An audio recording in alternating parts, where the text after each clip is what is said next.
The transmission arrived at 0347 station time, and nobody on the deck was sleeping. I had been staring at the navigational display for the better part of 3 hours, watching the Kethral forward group hold position just outside our sensor shadow near Proxima Station. They had not fired. They had not moved. They were waiting. And waiting was something they did with the patience of a species that had ruled 62 star systems for 400 years. They were good at it. Annoyingly good.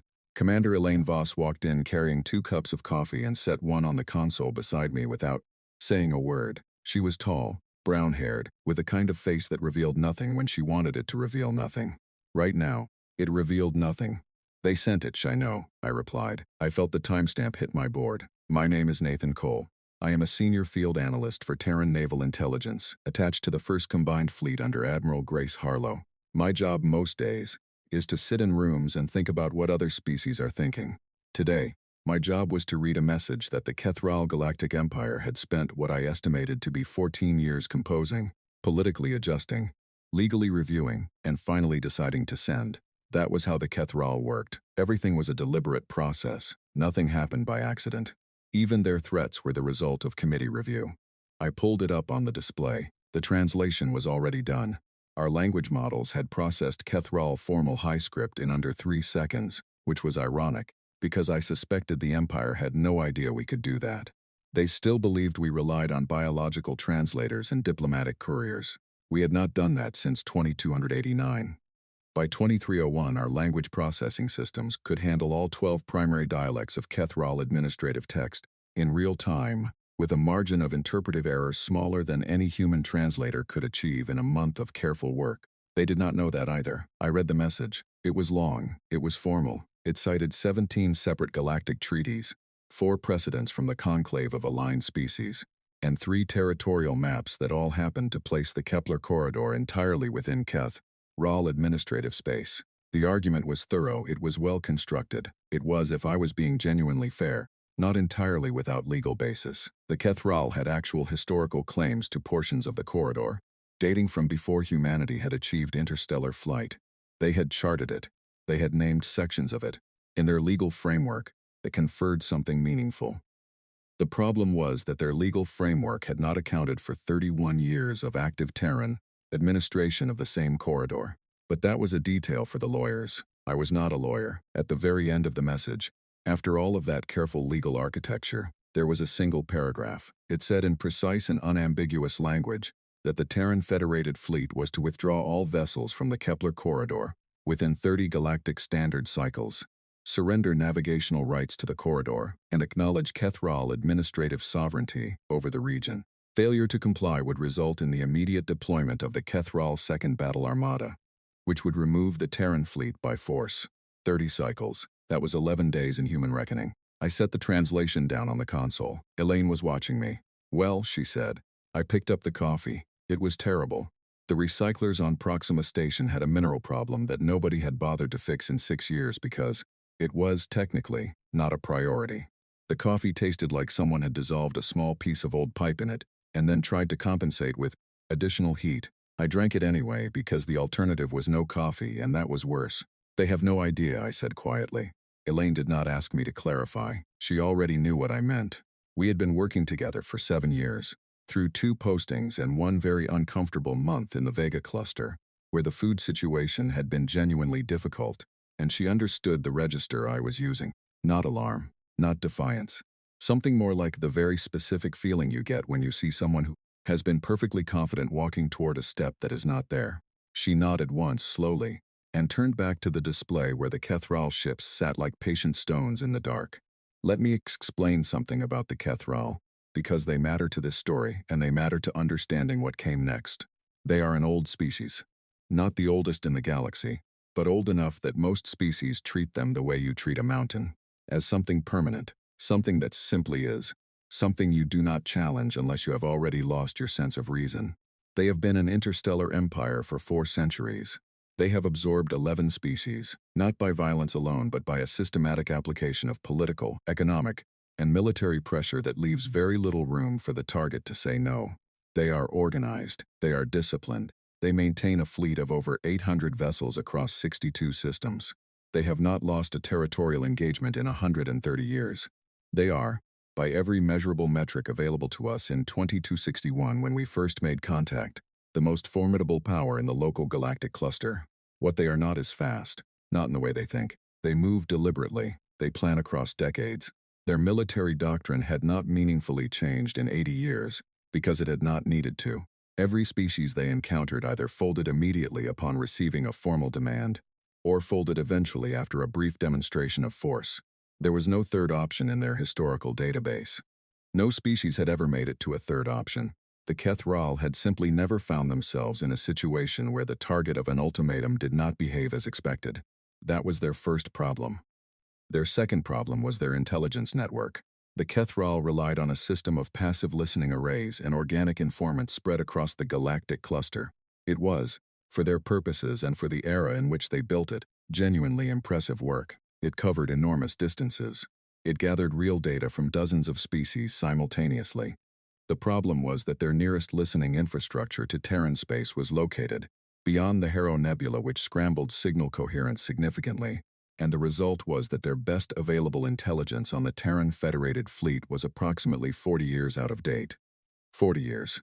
I want you to sit with that number for a moment. 40 years is not a rounding error. It is not a gap that can be compensated for by good analytical instinct. 40 years ago, the Terran fleet consisted of 72 vessels, most of them second-generation destroyers with fold drives that could barely manage 3 consecutive jumps before requiring a full maintenance cycle. 40 years ago, our best carrier was the TFS Resolute, which had a complement of 64 fighter craft and a primary battery that would have embarrassed a Kethral patrol corvette. 40 years ago, our fold drive coordinate precision was adequate for operational purposes and nothing more. 40 years ago, our logistics chain could sustain extended operations in 2 systems simultaneously at significant effort. 40 years ago, we were small. We had not been small for a very long time. I had read the Empire's intelligence assessment of our fleet. We had acquired it, through methods I will not describe in detail, approximately 14 months before this moment. It was thorough work, given their constraints. They had counted ships we no longer used. They had noted weapon systems we had replaced 2 generations ago.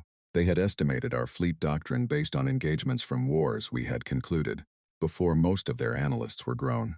They had calculated our economic capacity to sustain a military confrontation, and arrived at a figure that was, from their perspective, reassuringly small. Their picture of humanity's military capability was a detailed, careful, and almost entirely fictional portrait of a species that no longer existed in that form. They were sending a battle armada to crush a fleet that was not there. In its place, they would find something else entirely. But I am getting ahead of myself, which is a habit I have developed over the years, and have never entirely managed to correct. I did not say any of this to Elaine in that moment. She already knew it. What I said, after a long silence in that dim room, with the terrible coffee and the quiet display and the patient Kethral ships sitting in the dark, the station hull, was something considerably simpler.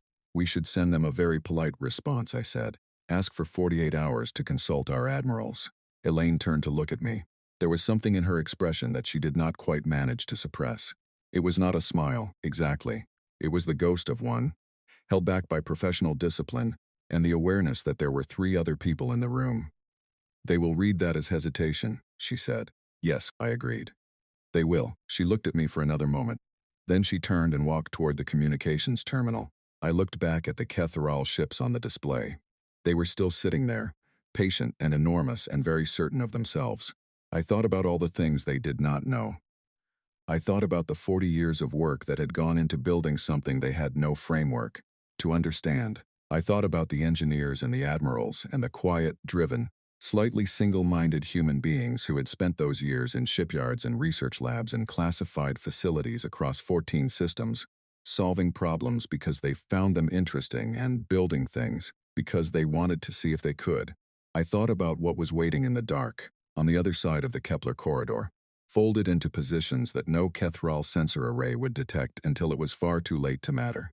And for the first time in what felt like months, I smiled. Not because I wanted anyone harmed. Not because I took pleasure in confrontation. I smiled because I had spent 7 years in intelligence work watching species underestimate humanity. And every single time, without exception, it had ended the same way. They presented their certainty. We let them finish. And then the thing they had been certain about turned out to be different from what they expected. They always looked so surprised. The response went out at 04112.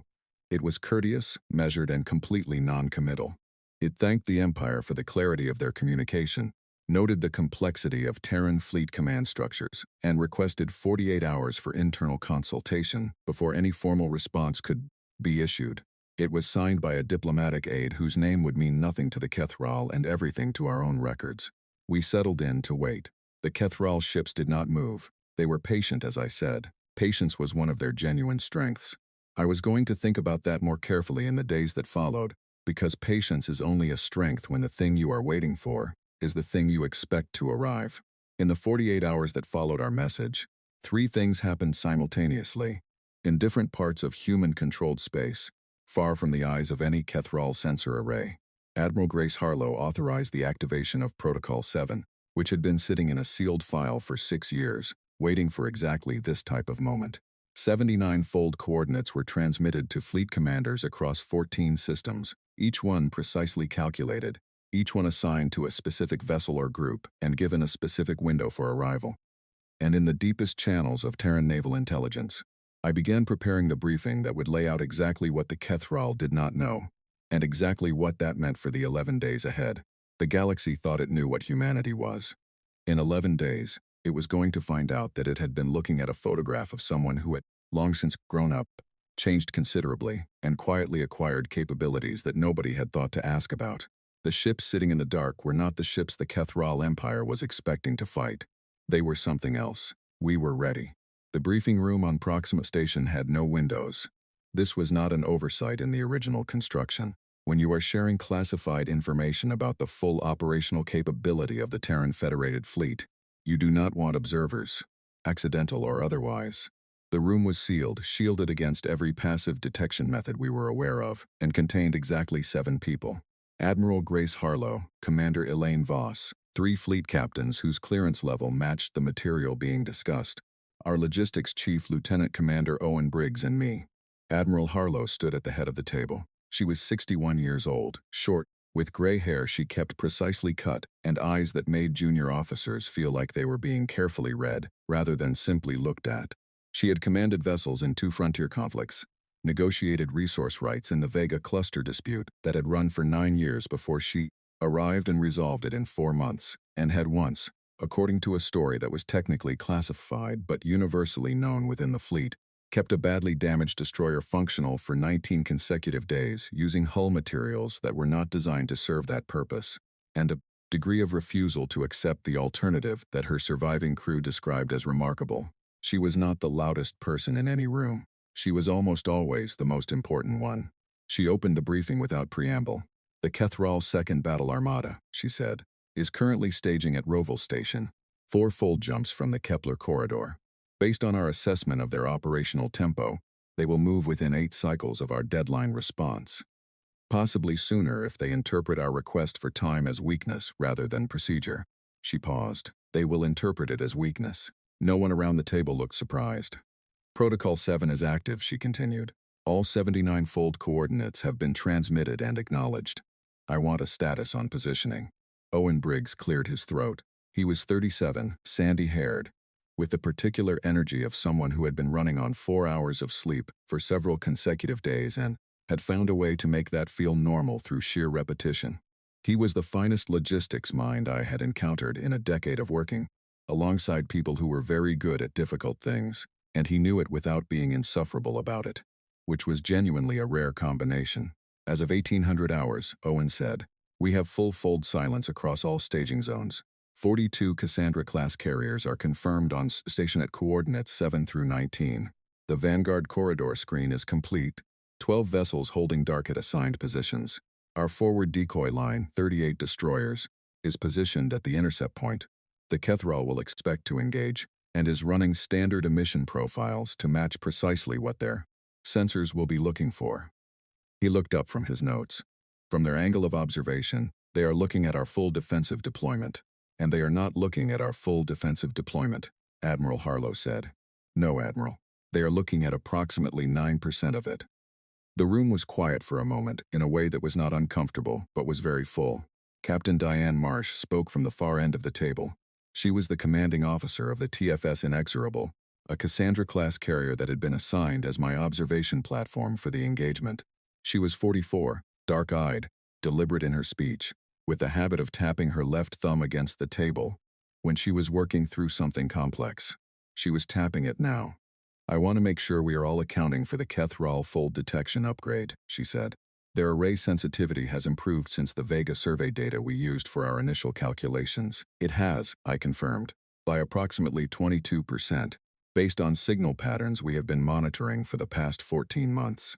We factored that improvement into the fold silence protocol design. Our staging zones are positioned outside their enhanced detection range by a margin of roughly 37% above the safety threshold." Marsh looked at me steadily.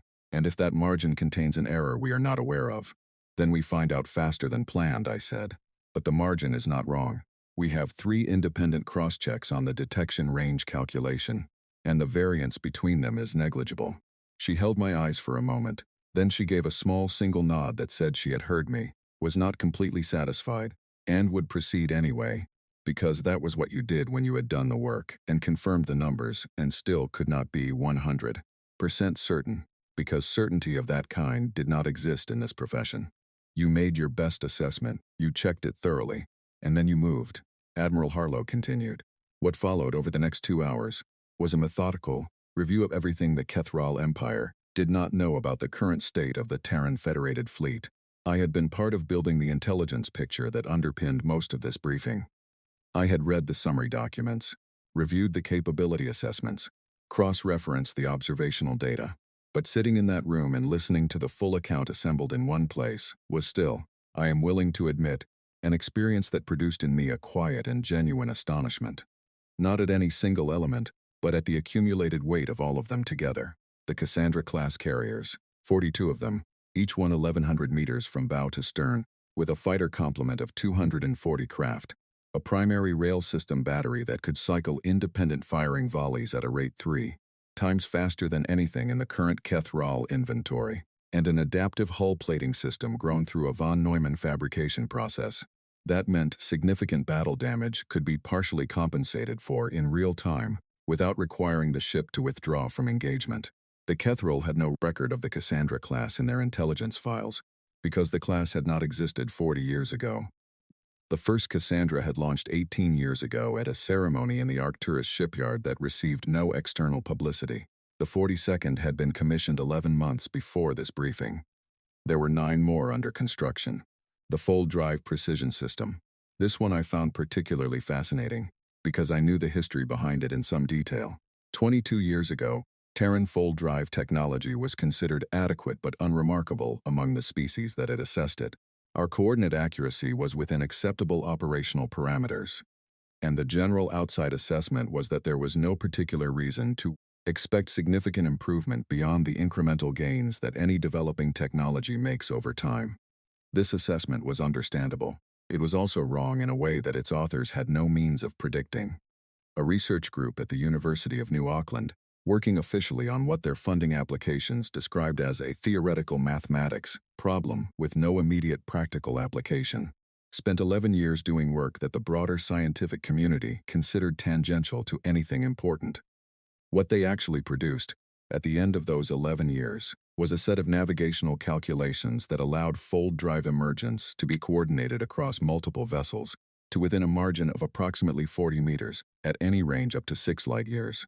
46 light-years. The Kethral, whose fold technology was recognized as among the best in the local cluster, achieved coordinate accuracy of approximately 90 kilometers under optimal conditions. Most other species operated in the range of several hundred kilometers. The difference between those figures and 40 meters was not an improvement in degree. It was a difference in kind.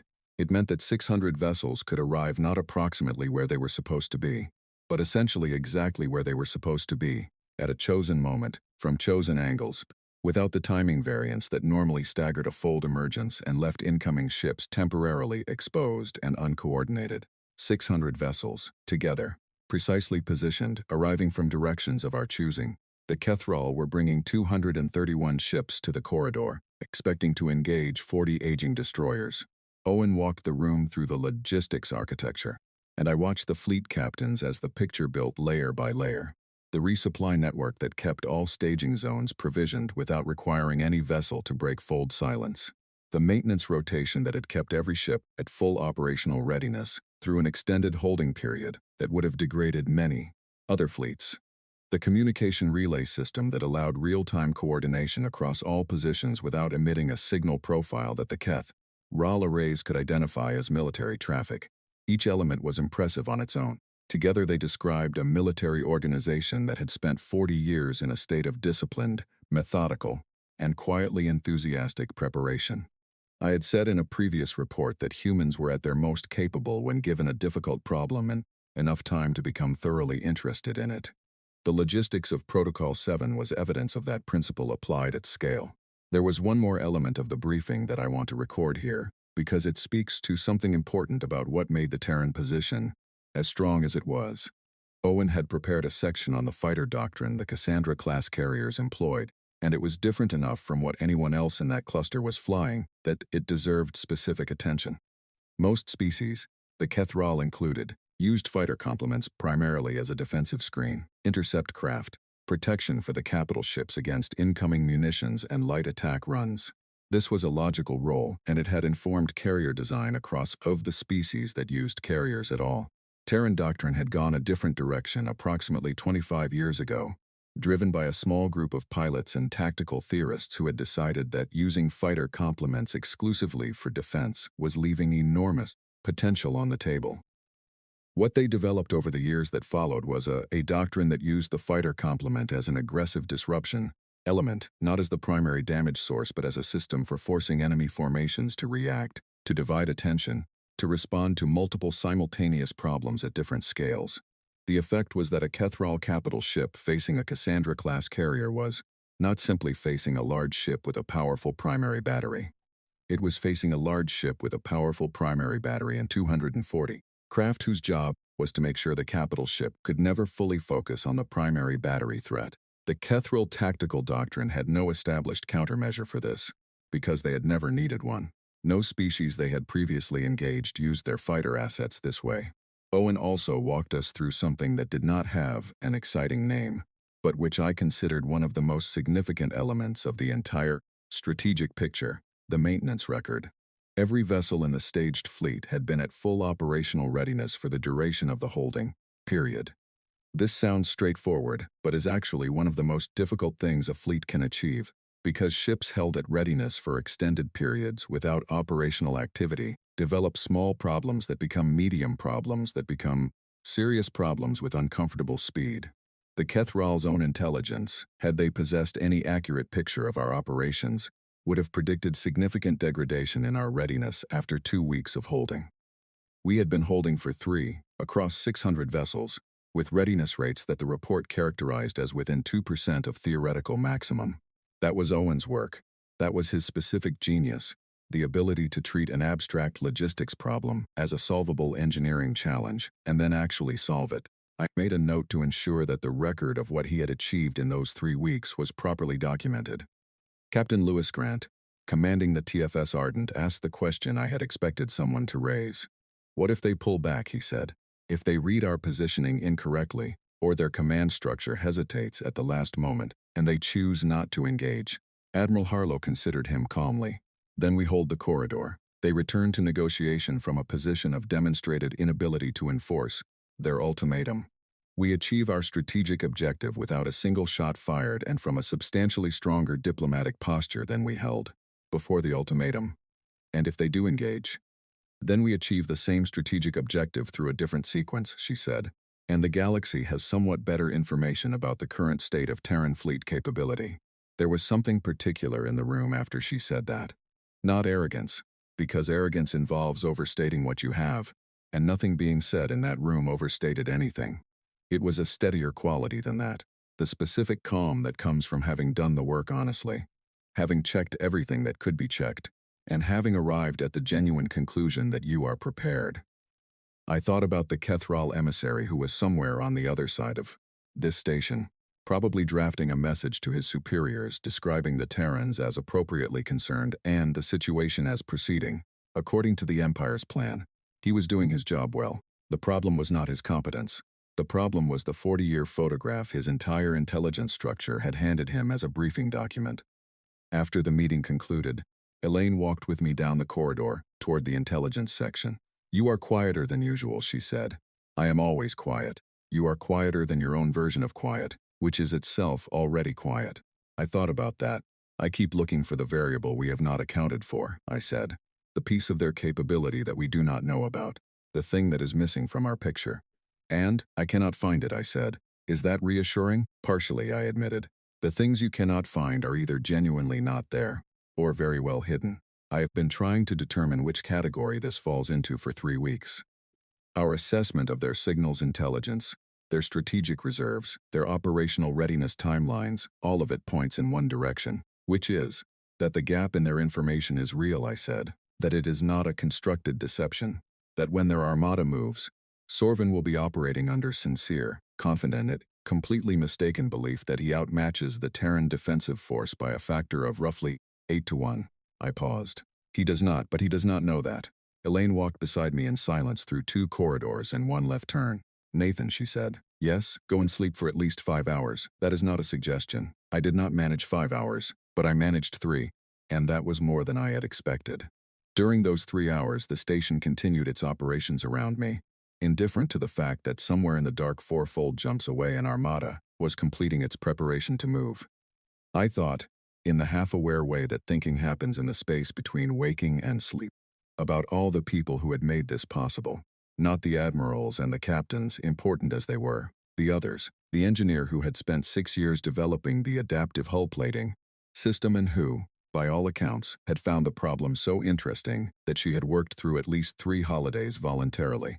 The navigations team that had cross-checked the fold coordinate calculations so many times that when someone finally asked whether they were confident in the numbers, the response had been a look suggesting the question was not worth answering.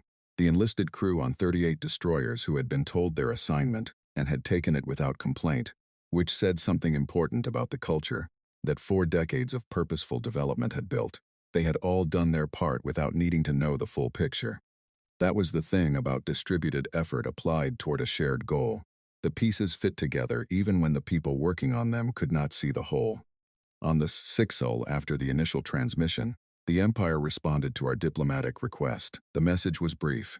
It acknowledged our consultation period, confirmed that the deadline remained in effect regardless, and reiterated with noticeably more pointed language that the Terran fleet's withdrawal from the corridor was expected on schedule. There was something in the phrasing of that reiteration that told me the person who wrote it had interpreted our silence as confirmation of their assumptions. Good, that was exactly what it was intended to convey. On the 8th cycle, our deep space observation platforms reported the Kethral's 2nd Battle Armada entering fold sequence at Roville Station, 231 vessels, exactly as the intelligence had projected, moving with the calm certainty of an empire that had done this successfully many times before. I was in my office when the notification arrived. I read it twice, set it down, and then did something I rarely did at my desk. I sat still and did nothing for approximately 60 seconds, not out of hesitation, out of the particular awareness that some moments deserve a pause, because once they pass they are gone and you are inside the next one with no opportunity to notice the transition. Then I picked up my coffee, stood, and went to find Elaine. The armada was moving. In the dark and the silence on the other side of the corridor, 600 Terran vessels sat in absolute stillness, fully crewed, fully powered, fully ready, and waiting with a patience that was not inherited from any long history of empire, but built over 40 years of very specific and very human preparation. I thought about the smile at 0412. It had not left. They dropped out of fold space in 3 coordinated waves, and the tactical elegance of it was not lost on me even in that moment. I want to be clear about that, because it matters to how this account should be understood. The Kethral were not careless. They were not overconfident in some simple, dismissible way. They were species that had spent 4 centuries refining their military doctrine through repeated application, and that doctrine was the product of genuine expertises accumulated over generations of fleet commanders who knew what they were doing. The approach they used at the Kepler corridor was textbook because their textbook was good. It reflected deep experience. It reflected careful thinking. It reflected the kind of institutional knowledge that only develops when you have been doing something at high level for a very long time. The problem was not their doctrine. The problem was that their doctrine was designed to fight species they had already encountered, and we were not one of those species, not in the way they thought. The first wave, 47 vessels, emerged from fold at the expected intercept point and spread immediately into a screening formation. Clean, fast, professional. Sensors sweeping. Weapons charged but not yet committed.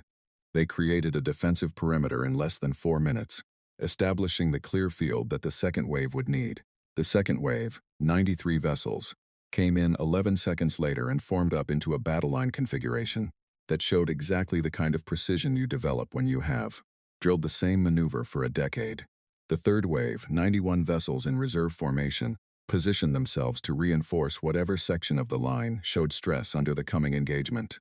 It was genuinely good work. It was aimed at 38 Terran destroyers. I was standing at the secondary display in the Inexorables Combat Information Center. I had been awake for 31 hours at that point, and I want to be truthful, I did not feel it. There is something the body does in moments of high stakes that sets aside everything that is not immediately relevant. The tiredness was still there somewhere. It had simply moved to a place that was not accessible in the present moment. Captain Diane Marsh stood at the main display. Her left thumb was completely still against her side. She was not tapping, she was fully focused. Kethral first wave completing screen formation. Lieutenant Peter Aldrich reported from the sensor station. He was 29, sharp-voiced, the kind of officer who delivered information with the same measured tone, whether it was routine or significant. It was a skill you either developed quickly in that posting, or you were reassigned to something less demanding. They are initiating active scans of our forward position. Emission profiles from the decoy line, Marsh asked, holding steady, matching expected output for the destroyer class they are reading. Their sensors are painting us as exactly what we want them to see. Time to weapons range at current approach, approximately 9 minutes. 9 minutes. I looked at the chronometer on my wrist, which was a habit with no tactical purpose but one I could not seem to stop. The fold coordinates for the main fleet had been transmitted 16 hours earlier.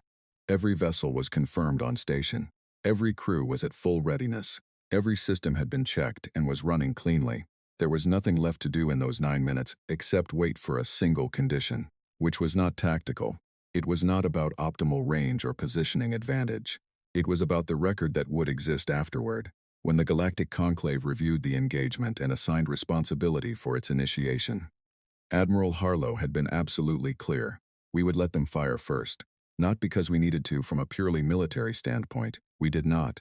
We could have initiated at any point after their emergence, and the outcome of the engagement would not have been meaningfully different.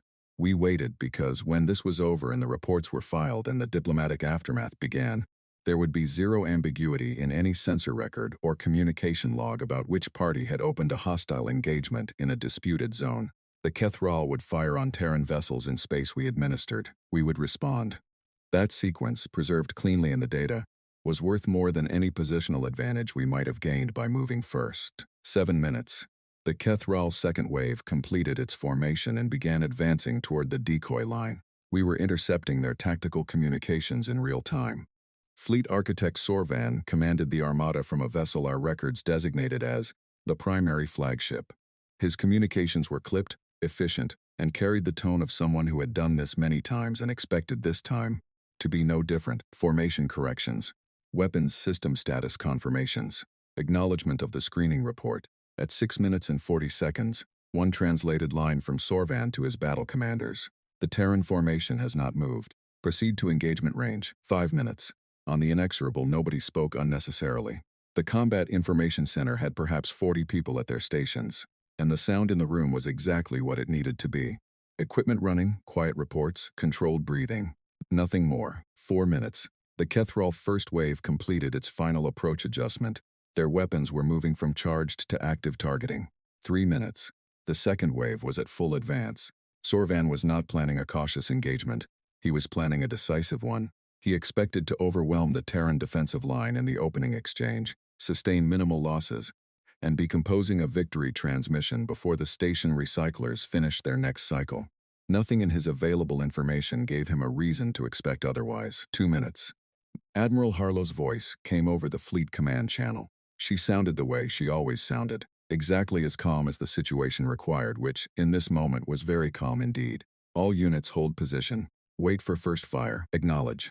63 acknowledgements came back in under 8 seconds. 63 ship commanders, in 63 different positions across an enormous arc of space, confirming that they had heard the order and would follow it. 1 minute. 43 seconds. The first Kethral weapon's discharge lit the sensor display. Captain Marsh said very quietly, "Execute Protocol 7. I will try to describe what happened in the next 90 seconds, but I want to be honest about the limitations of that attempt." I was watching a secondary display in a command center, on a carrier that was itself one of 604 participants in a simultaneous event, across a volume of space that no single position could take in. What I saw was a representation. What the event actually was, is something I have spent time since then studying from the aggregate sensor records. And even then, the full picture takes time to absorb. 604 Terran vessels folded in from 17 separate coordinate clusters, arriving within a collective positional margin of 61 meters, with a timing variance of less than 2 seconds across the entire fleet. The Kethral sensor arrays, which had been fully engaged in monitoring the decoy line and the approach vectors for their own advancing formation, had approximately 7 to 8 seconds between the first fold emergence signature and the moment when the full picture of what was arriving became clear to their tactical systems. 7 to 8 seconds in that window. Fleet Architect Sorvin's command ship received 3 separate requests for sensor confirmation from different sections of his formation, because the readings were inconsistent with the operational picture that every commander in that armada had been briefed on before departure. The inconsistency was not minor, it was total. The display I was watching changed in a way I do not have a single clean word for. The Kethral formation, 231 ships arranged with precision and experience and genuine professional quality, suddenly existed inside something it had not been designed to handle. The Cassandra-class carriers alone outnumbered it, and they were surrounded on multiple sides by ships that had arrived from angles the Kethral formation had never oriented itself to address. They were good. I will say it again. What followed was not the collapse of an inferior force. It was an extremely skilled and experienced military organization, responding to a situation it could not have prepared for, and doing the best that anyone in that position could have done. Within seconds of the sensor confirmations coming through, Sorvan had ordered a fold retreat sequence for the vessels positioned to execute it. 17 made the window. The remaining 214 began consolidating, reorienting, attempting to establish the best available formation given the new geometry of the engagement. But the Terran fleet did not fight the way Kethral doctrine predicted. I had written something in an intelligence report 3 years before this day. My supervisor had flagged it as editorializing and asked me to consider cutting it. I had argued to keep it, and eventually she had allowed it to remain. The line read, "Human military doctrine is not a doctrine in the conventional sense, because human commanders do not follow it when they judge deviation to be advantageous, and their institutional culture actively encourages that individual judgment." What this meant in the engagement was that Terran ship captains were making independent tactical decisions simultaneously, each based on their immediate local picture, each communicated in real time through a coordination architecture that allowed information sharing without centralized approval delays. The result was not disorder. It was something considerably harder for the Kethral tactical systems to model. A formation that responded to local conditions faster than a central command structure could process. That shifted before a countermeasure could be deployed. That presented the Kethral commanders with a different problem every time they calculated a response to the previous one. From outside, it looked like fighting a species operating on instinct. It was not instinct. It was years of specific training for exactly this flexibility. The distinction, from the Kethral perspective, was meaningless. The effect was identical. Let me give a specific example, because the abstract description does not fully capture what was happening. At 3 minutes and 40 seconds into the engagement, a section of the Kethral second wave began consolidating toward the eastern corridor of their formation, responding to pressure from 2 Cassandra-class carriers that were suppressing their line from that angle. It was a reasonable tactical response. It was what their doctrine indicated. The section commander was doing exactly what his training told him to do. What he could not know was that the moment his section began the consolidation movement, the captain of the TFS Galloway, a destroyer operating independently on the western edge of our deployment, saw the gap that consolidation created and made a decision in approximately 4 seconds to reposition through it with 3 supporting vessels. That decision was communicated to the nearest carrier captain by a single short transmission. The carrier captain adjusted her fighter deployment accordingly. None of this was directed from a central command point. It emerged from 4 individuals, in 4 separate positions, each reading the same local development and responding to it. By the time the Kethral section commander completed his consolidation and the consequences of the gap became visible to Sorvan's command systems, the situation had changed again. The Galloway and her supporting vessels had passed through, achieved a new position, and were generating a new pressure point that required a new response. This was happening in 8 places simultaneously. Sorvan's tactical systems were excellent. They were among the best available. The problem was that they had been designed to model opponents who followed structured doctrine, where each decision could be predicted by understanding the doctrine and the current formation state, against an opponent where each captain was making independent decisions based on local information. The model kept being accurate about what had just happened, and kept being wrong about what was happening now. The Kethral were not fighting a formation. They were fighting a situation that kept changing before they could fully process the previous version of it.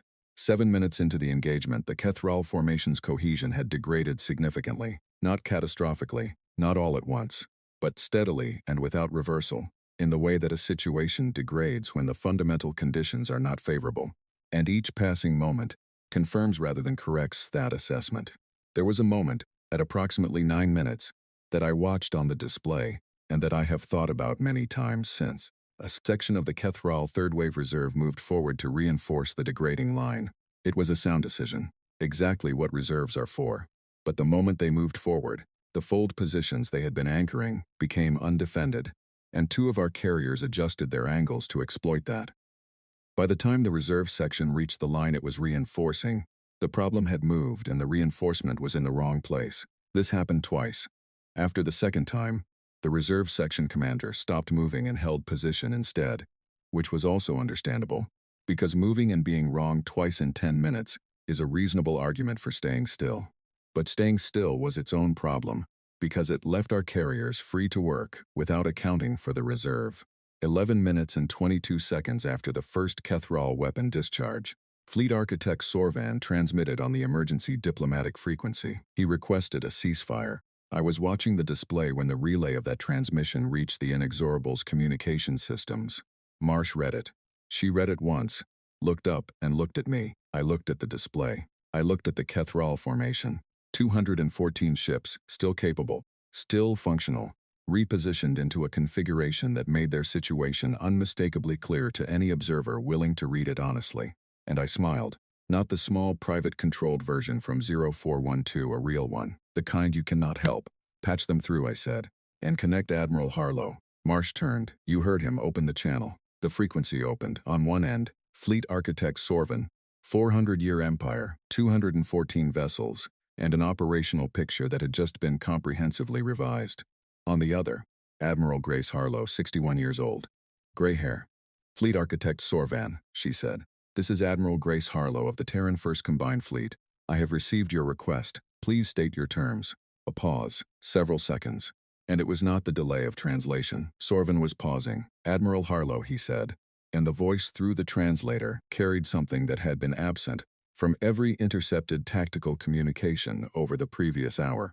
I am requesting mutual disengagement pending diplomatic resolution of the Kepler corridor matter. Mutual disengagement, Harlow repeated. I am prepared to authorize a stand-down of offensive operations. In exchange, the Empire will formally withdraw the ultimatum issued on the 14th cycle, and the Second Battle Armada will return to Kethral administrative space. Another pause. Admiral, Sorvan said, careful with every word. Your fleet, your capability. This was not reflected in our assessment of Terran forces. No, Admiral Harlow said simply. It was not.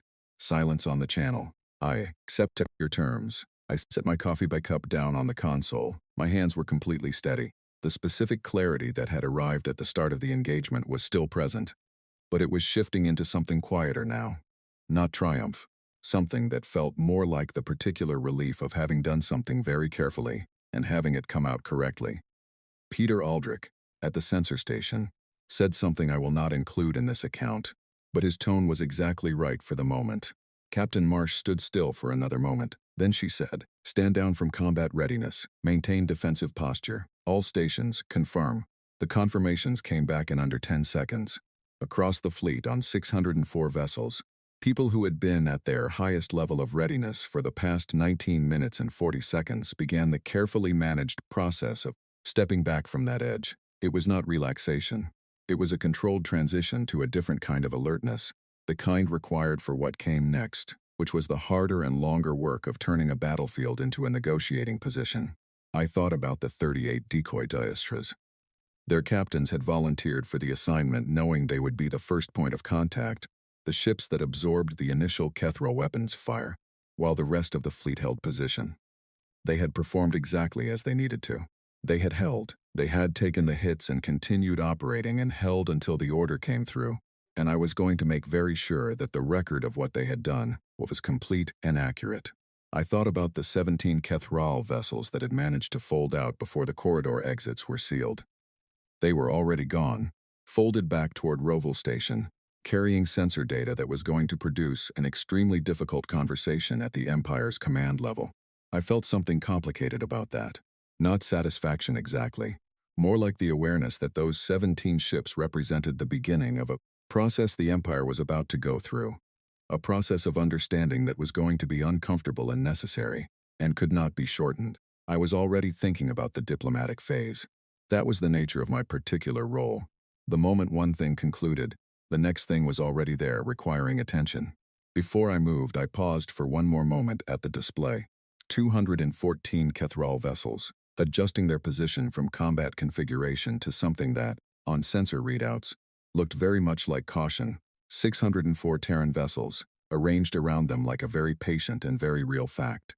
I thought about the engineers, the navigational mathematicians, the logistics officers, the captains, all the quiet, determined, occasionally obsessive human beings who had spent 4 decades building something in the dark because the problem was there and they had decided it needed solving. There was something very particular about that, I thought. Building something extraordinary and never requiring anyone outside your own walls to know about it until the exact right moment. We were very good at that. I went to write my reports. The Kethral sent their second most senior diplomat. I noticed that before Envoy Preethus had fully crossed the threshold of the docking bay, his delegation was 11 people, all correctly dressed, all maintaining the composed bearing of a professional staff that had spent the transit time preparing for a difficult assignment. Preethus himself was perhaps 60 years old by Kethral reckoning, with the careful stillness of someone in whom practiced composure had become habitual over a long career. He was good at his face. He was going to need to be. High Envoy Marinsol, the Empire's most senior diplomat, was not present. This was significant and the signal was precise. In Kethral protocol, the seniority level of the dispatched envoy in a formal negotiation corresponds exactly to the Empire's categorization of the event and their own position within it. Sending a second-tier envoy meant 2 specific things. First, the matter warranted senior representation. Second, the most senior diplomat was currently occupied elsewhere, almost certainly working through a very uncomfortable internal review process for an audience that was not going to enjoy the report. I found this professionally interesting.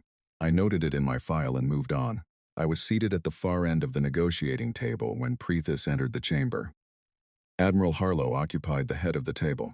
Commander Voss sat to her right. Our diplomatic lead, Ambassador Caroline Fitch, was positioned directly across from where the Kethral envoy would sit. I was present as intelligence advisor to the delegation, which in practice meant I sat at the far end, kept a full written record, and did not speak unless directly addressed. I was capable of all 3 requirements. Ambassador Fitch was 66 years old, with silver hair cut to her jaw, and the kind of composure that was not the absence of intensity, but rather the result of decades of directing that intensity precisely. She had concluded boundary agreements with 3 species I am cleared to name and 2 I am not. She had spent 18 months in continuous negotiation with the Vorath Confederation over navigation rights, in a sector both claimed, and had emerged with an agreement that both parties publicly called fair and privately called the best outcome they could have hoped for. She was, in my assessment after 7 years of working beside people who were very good at difficult things, the most effective negotiator I had personally observed, not because she was aggressive, because she was always completely certain of what she wanted and completely flexible about how she got there. She poured tea before Preethus was fully seated. Earth tea black, no ceremony, 2 cups. She slid one across the table toward the Kethral envoy, with the ease of someone for whom this gesture was simply part of how meetings began. Which for her it was, though this particular species had never been on the other end of it before. Preethus looked at the cup. He examined it with the precise attention of someone who is processing an unexpected element and choosing their response carefully. He reached for it, held it, and did not drink from it. I recorded this in my separate analytical notes, not the formal transcript. The opening of the session followed expected form. Preethus presented the Empire's official position with a smooth, thorough delivery of a prepared statement, which it was. The ceasefire was a tactical pause. The Kepler corridor remained a disputed zone under continued negotiation. The Empire's legal claim was unchanged. The events in the corridor represented a development requiring assessment, not a concession of the underlying territorial position. It was well delivered, clear, organized, without visible defensiveness despite the circumstances that had produced this meeting. I made a note that Preethus was very capable, and that capable opponents deserved careful attention. Ambassador Fitch listened to all of it without any movement of her expression. When he finished, she was quiet for exactly 4 seconds. I counted. 4 seconds of silence in a formal negotiating session feels considerably longer than it sounds, and it is not accidental. It is a way of demonstrating that you have heard everything that was said, and are not in any hurry to respond, which implies that you do not feel any particular pressure from it. The Terran Federation, she said then, thanks the Empire for the clarity of that position. A brief pause. We disagree with it entirely. Preethus's expression remained unchanged. On what basis? On the basis that the Kepler corridor has been under active Terran administrative management for 31 years, that this management predates the Empire's first formal territorial claim to the corridor by 11 years, and that the legal instruments cited in the original ultimatum do not account for the administrative precedent established under Article 17, Paragraph 3 of the Lindell Convention of 2298, to which the Empire is itself a signatory. She set her tea down with the same gentle precision she used for everything. We believe this was an oversight in the Empire's legal preparation, rather than a deliberate omission. The word oversight is a very precise instrument in diplomatic language. It means you made an error. It does not mean you acted in bad faith. This distinction matters considerably when you are trying to achieve a resolution that does not require the other party to formally concede dishonesty in a record reviewed by the Galactic Conclave. Preethus was quiet for a moment that was slightly longer than his previous pauses. The Lindell Convention, he said. Article 17, Paragraph 3, Fitch confirmed. The relevant documentation is prepared. She gestured and an aide placed a data package at the center of the table. Preethus reached for it. His legal advisor, a younger Kethral official seated behind him, leaned forward, and they reviewed the relevant section together. The legal advisor said something in Kethral quietly. I had the translation on my personal display, he said. This is accurate. Article 17, Paragraph 3 establishes administrative precedent as superseding a late territorial claim under the specific conditions outlined in Section 4. Those conditions are met here. This is a significant problem for our position, Preethus said. Yes, I can see that. He set the data package down with the measured care of someone who has just discovered that the floor has rather more complex geology than previously indicated and is choosing not to look at it directly. We would need time to formally review this documentation, he said. Of course, Fitch said. We have built review periods into the proposed framework. Article 4 of the draft, if you would like to look ahead. The morning session covered preliminary procedural matters and the legal review timeline. The afternoon session was more substantive, and over its course I watched Preethus work the negotiation with genuine skill. He found the points where our position had flexibility, and he pressed them carefully. He identified the areas where the Lindell Convention argument was strongest, and did not challenge those areas directly, instead working to establish compensating recognition in adjacent areas. He never conceded a point he did not have to concede, and the points he did concede, he conceded in exchange for something else. He was representing a position that had been significantly weakened by the events of the previous 11 days, and he was making the best possible case for it. That took real professional quality, and I noted it in my record. There was one exchange in the afternoon session that I want to describe in detail, because it illustrates how much of what happened in that room was about things that were not in the formal text. Preethus had been pressing, for the better part of an hour, on the question of navigational access through the 3 adjacent sectors that bordered the corridor. His argument was that even if the Terran administrative claim to the corridor itself was accepted, the Empire's historical navigational rights through the adjacent sectors deserved formal recognition as a separate matter from the territorial question. It was a sound argument, legally. It was also the argument of someone who understood that they needed to leave this table with something concrete that could be presented to their superiors as an achievement. Ambassador Fitch listened to the full presentation of this argument. Then she was quiet for 6 seconds. The Terran Federation, she said, is prepared to offer formal acknowledgement of the Empire's historical, navigational claims in sectors 7, 9, and 11 adjacent to the corridor.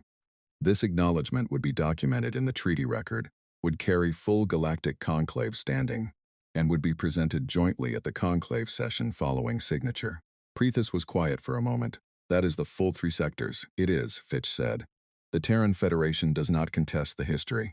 We contest the territorial claim. Those are separate questions. What she did not say, and did not need to say, because Preethus was skilled enough to understand it without being told, was that historical navigational acknowledgement cost us nothing, and gave him something he could describe to his superiors as a concrete diplomatic achievement.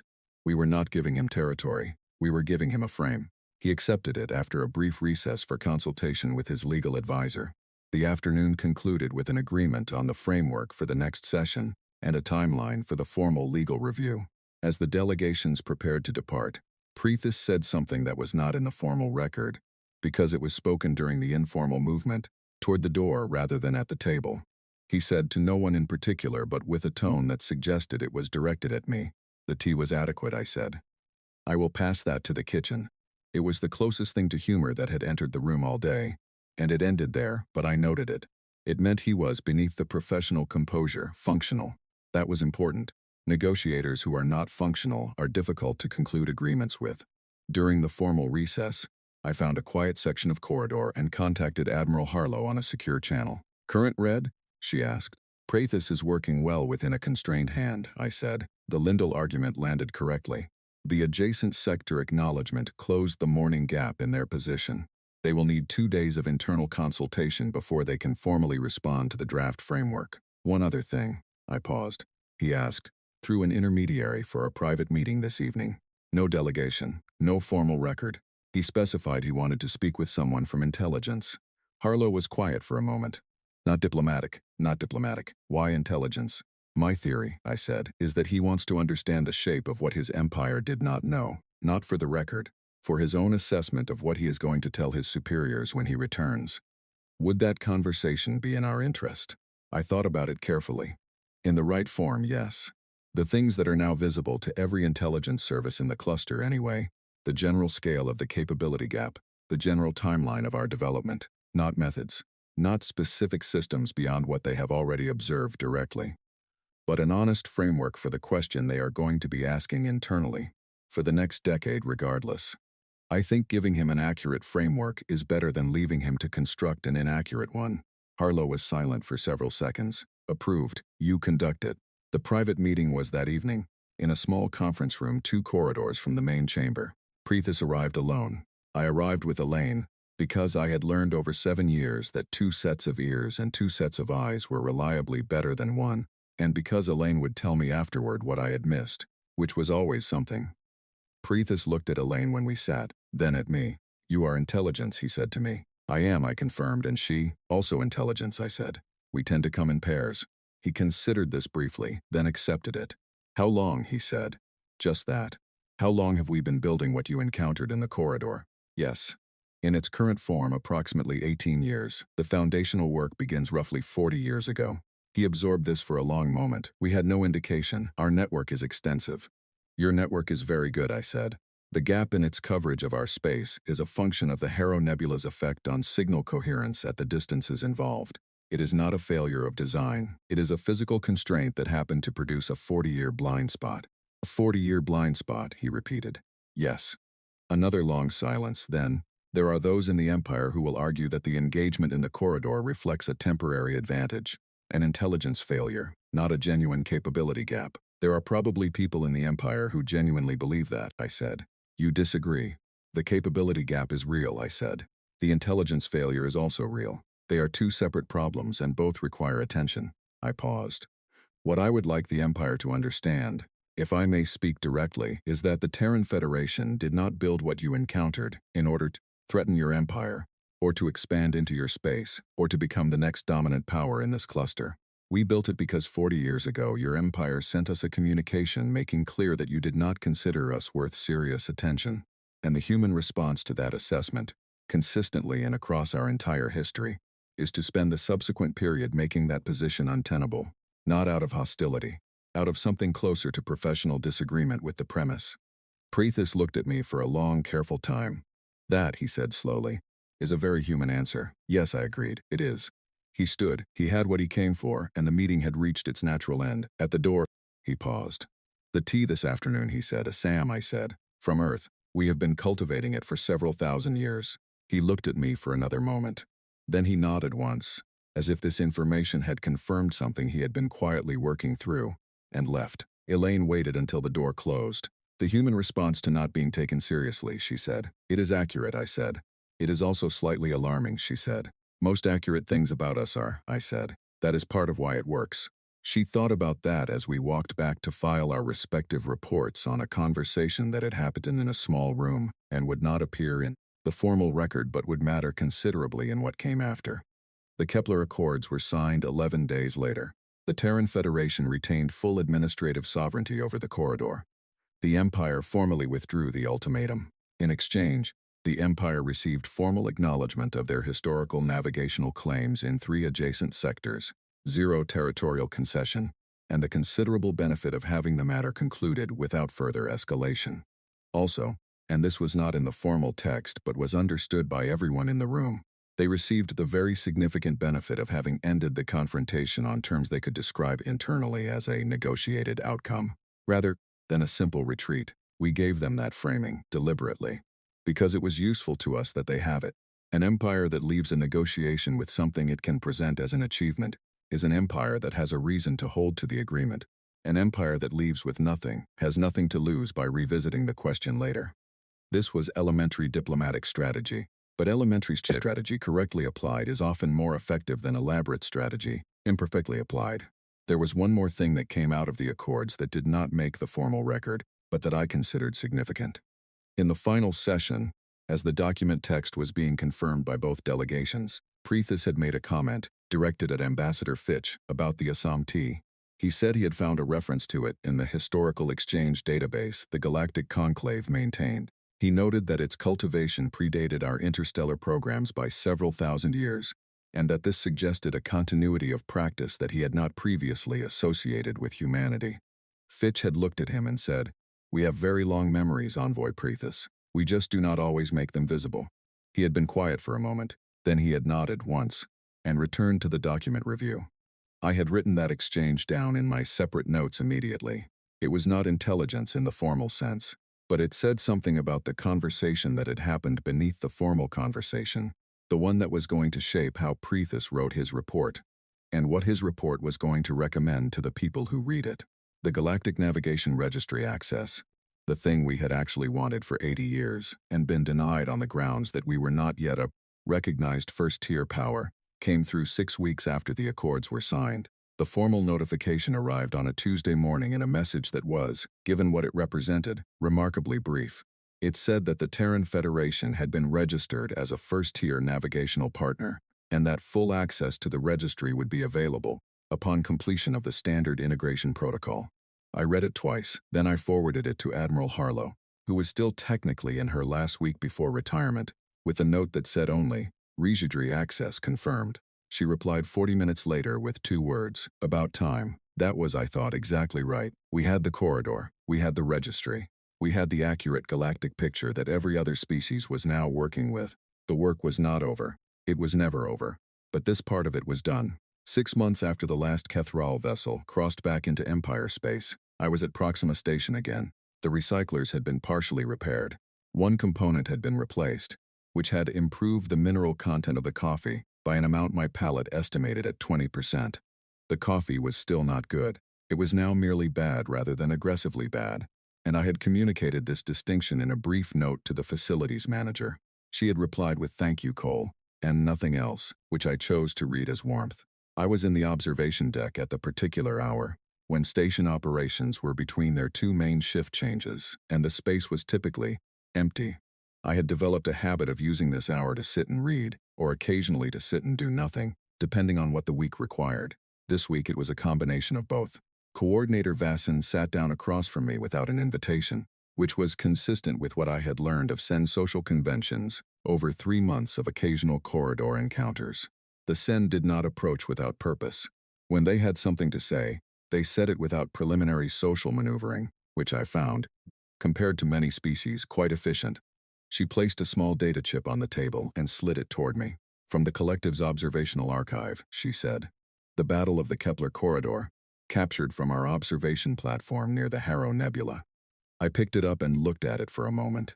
You are giving me an informal copy before the formal transmission arrives. The formal transmission will reach Admiral Briggs's office in approximately 3 weeks. I wanted you to have it earlier, with context. What context? The collective's senior council reviewed this recording for 6 consecutive days before they were willing to release any conclusions to the broader internal analysis group. She was very still, in the way the Sen became still when they were being precise. 6 days is not normal for our council. They are not a slow-moving body.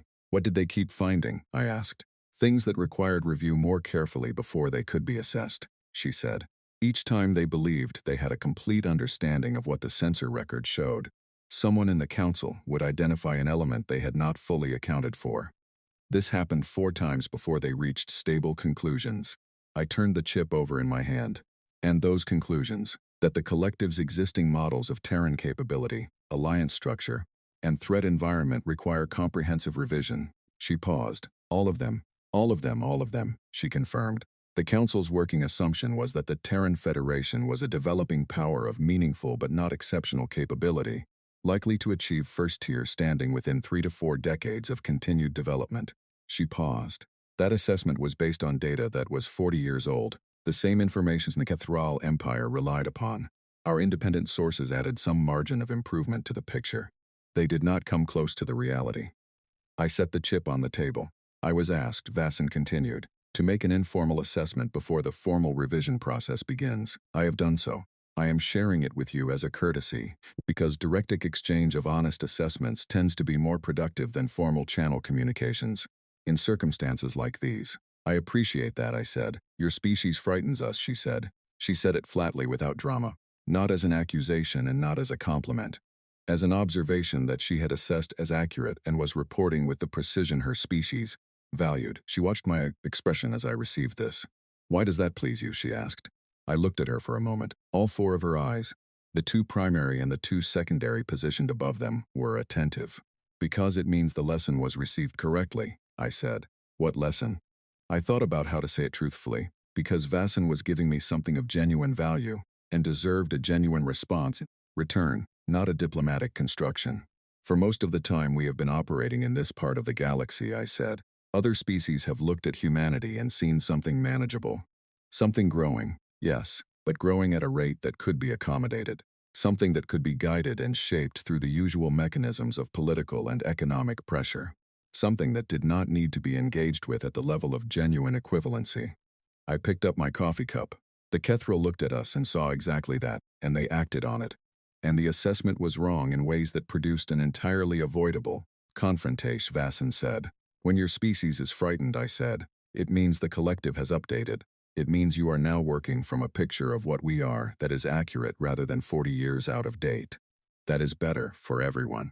It makes the conversations that follow, the negotiations, the agreements, the occasional disagreements, it makes all of them happen between parties who understand each other correctly.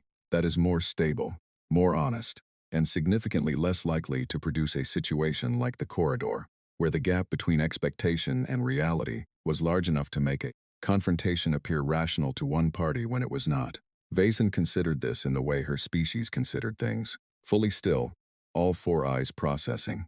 You are saying that accurate fear is more useful than comfortable underestimation, she said. I am saying that accurate understanding is the only foundation for a stable relationship between species, I said. Fear is a reasonable starting point for the collective's reassessment. Accurate understanding is where I would hope it ends up. She was quiet for a moment.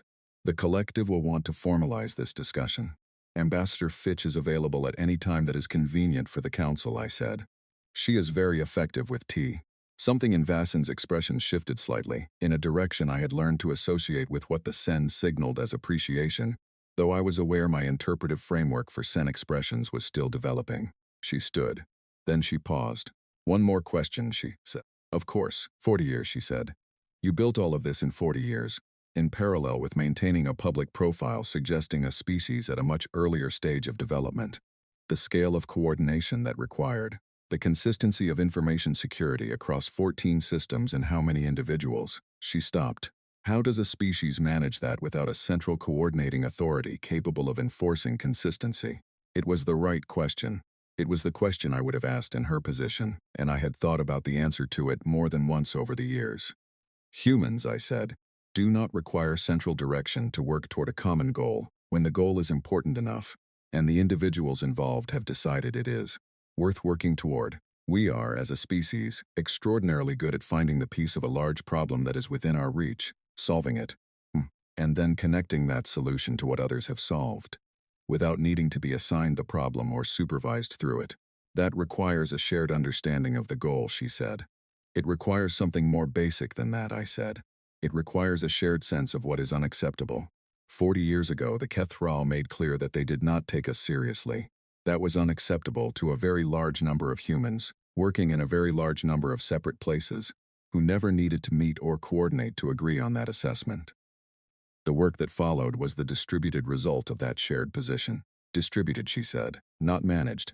Guided at the level of authorization and resource, I said. But the actual work? The engineering, the mathematics, the doctrine development, the information discipline.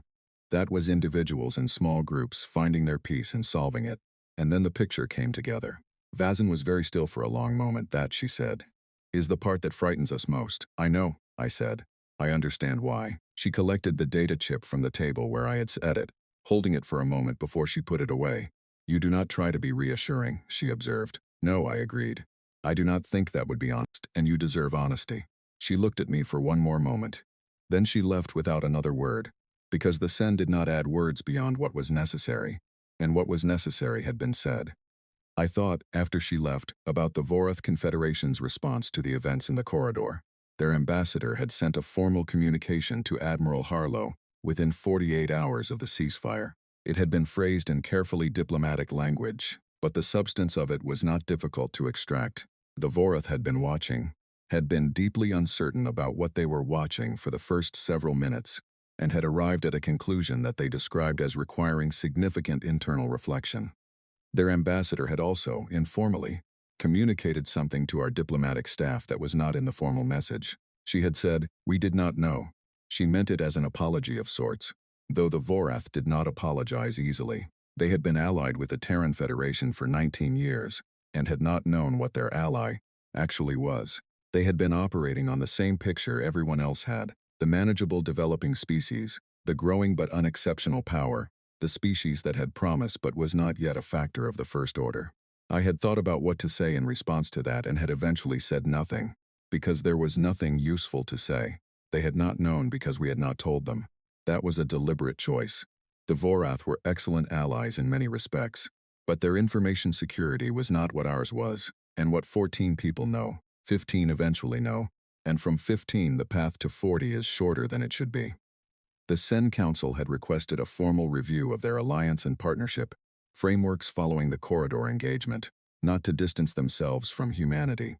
The opposite, they were revising upward, and the revision was apparently producing some complex internal conversations about what it meant to have had a neighbor you had fundamentally misunderstood for 20 years. I found that interesting. It spoke to something important about how species relate to each other in a shared galactic space. The discovery that you have been wrong about someone for a long time is not comfortable, even when the correction is in the direction of more rather than less capability. It requires adjustment. It requires the particular effort of rebuilding a picture from different materials. That adjustment was happening now, simultaneously, in multiple species across the cluster. And all of it was going to produce relationships that were more honest than the ones that had existed before. That was the secondary consequence of the corridor, slower and less dramatic than the engagement itself, but ultimately more significant in duration. I sat for a while alone in the observation deck. Admiral Grace Harlow had retired 7 days earlier. She had communicated this in a 4-line message to her senior staff. The last line read, "It was a good run." That was the entirety of the farewell from a person who had commanded the most significant strategic moment in Terran history in the past 2 decades. It was entirely consistent with who she was. Vice Admiral Owen Briggs had been appointed to replace her, at 37, following a unanimous recommendation from a selection board that had found no one better suited to the task of coordinating complex systems across large distances under operational pressure. He had taken the appointment with the particular expression of someone who had been given more responsibility than they wanted and was going to do it anyway, because somebody had to. Captain Diane Marsh had received the Naval Coordination Cross at a small ceremony, and had then immediately requested reassignment to the survey operations in the Vega cluster, where there were anomalies that needed attention. The citation had described her performance during the engagement in careful official language. None of that language came close to what her conduct had actually meant on the day. Elaine had her captaincy and her ship and had sent me a message that said only, "Don't do anything interesting without me." I had replied that I would do my best, and we both understood what that meant. I had 3 weeks after the ceasefire processed an unusual transfer application. It had come from Sovril Aneth, 22 years old by Kethral reckoning, recently graduated at the top of his cohort from the Empire's primary naval academy. He was requesting admission to the Terran Naval Academy's postgraduate program in advanced navigation and fleet theory. No Kethral officer had ever applied to a Terran institution. There was no regulatory process for it. There were 4 separate departments of the Terran Federation, with competing opinions about whether it should be allowed, and all 4 of those opinions had subsequently arrived on my desk, along with the application itself, which seemed to have made its way to me by the universal bureaucratic process of being sent to whoever might know what to do with it. I set those departmental opinions aside and read Aneth's file. He was not merely a high-performing graduate. He had written a thesis on fold-drive navigational theory that, without access to any Terran research, had independently developed a mathematical structure adjacent to the framework the University of New Auckland had produced 22 years earlier. He had not arrived at the full result, but he had found the edge of the same territory and recognized it as significant. He had done that at 21, in the Kethral academic system, with no guidance that pointed toward it.